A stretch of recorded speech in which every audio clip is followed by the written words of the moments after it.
नमस्कार दोस्तों, मैं हूं शफ़ान अंसारी। दोस्तों, कोरोना वायरस ने एक बार फिर से पैर पसारना शुरू कर दिया है।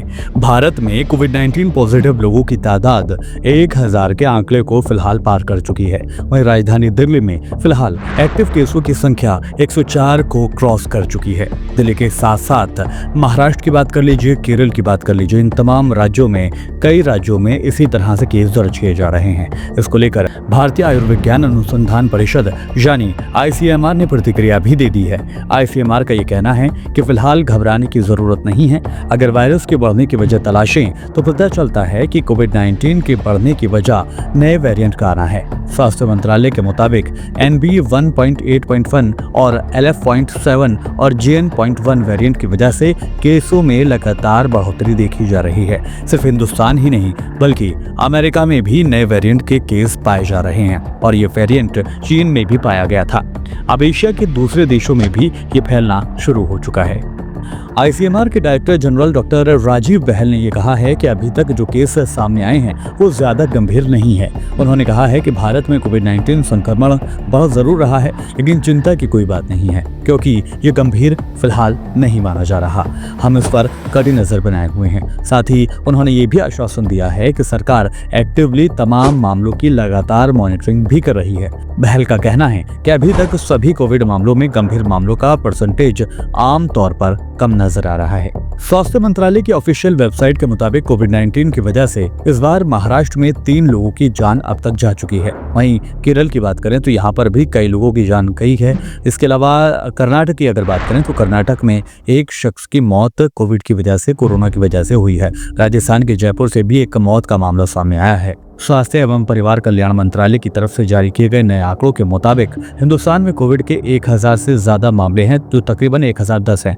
इनमें केरल में 430 हैं, महाराष्ट्र में 209 हैं और दिल्ली में 104 मामले दर्ज किए गए हैं। दिल्ली सरकार ने कोविड-19 को लेकर एक एडवाइजरी भी जारी कर दी थी। इसमें राजधानी के अस्पतालों को बिस्तर, ऑक्सीजन, दवाओं और टीकों की उपलब्धता सुनिश्चित करने को कहा गया था। साथ ही एडवाइजरी में ये भी कहा गया था कि अस्पतालों को बेड, ऑक्सीजन, एंटीबायोटिक्स, बाकी दवाओं और टीकों की उपलब्धता के मामले में तैयारी सुनिश्चित करनी होगी ताकि किसी भी हालात में कंट्रोल किया जा सके।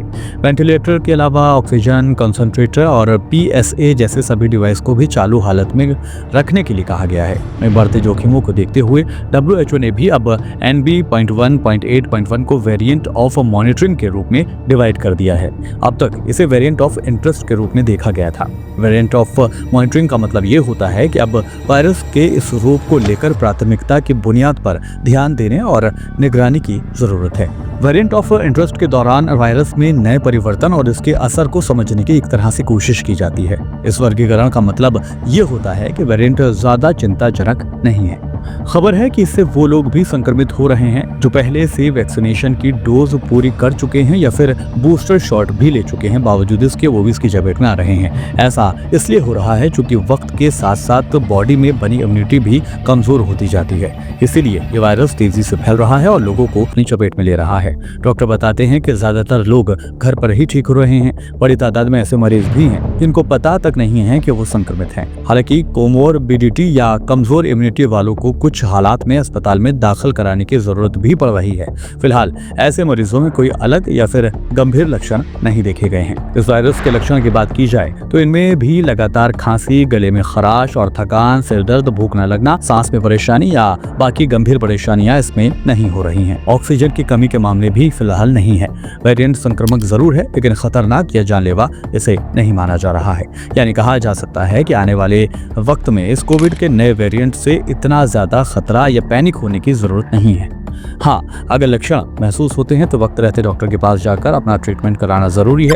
लेकिन अगर आपकी इम्यूनिटी बूस्ट है या फिर आप मजबूत हैं अंदरूनी तौर पर तो आपको इसका असर बहुत ज़्यादा नहीं होगा और बल्कि जैसा हमने कहा या डॉक्टर्स जो कह रहे हैं कि आप संक्रमित हो भी जाएंगे लेकिन बावजूद इसके आपको पता तक नहीं चलेगा। बहुत हल्का वेरिएंट है, लिहाजा घबराने की और पैनिक करने की कोई परेशानी की जरूरत नहीं है। फिलहाल मेरे साथ इस वीडियो में अभी के लिए इतना ही। वीडियो पसंद आया तो वीडियो को लाइक करें और शेयर करें। उन लोगों के साथ जो कोरोना के वेरिएंट को लेकर अभी से डर महसूस कर रहे हैं उनको बताएं कि फिलहाल किसी भी तरह से घबराने की जरूरत नहीं है कोविड के इस नए वेरिएंट से।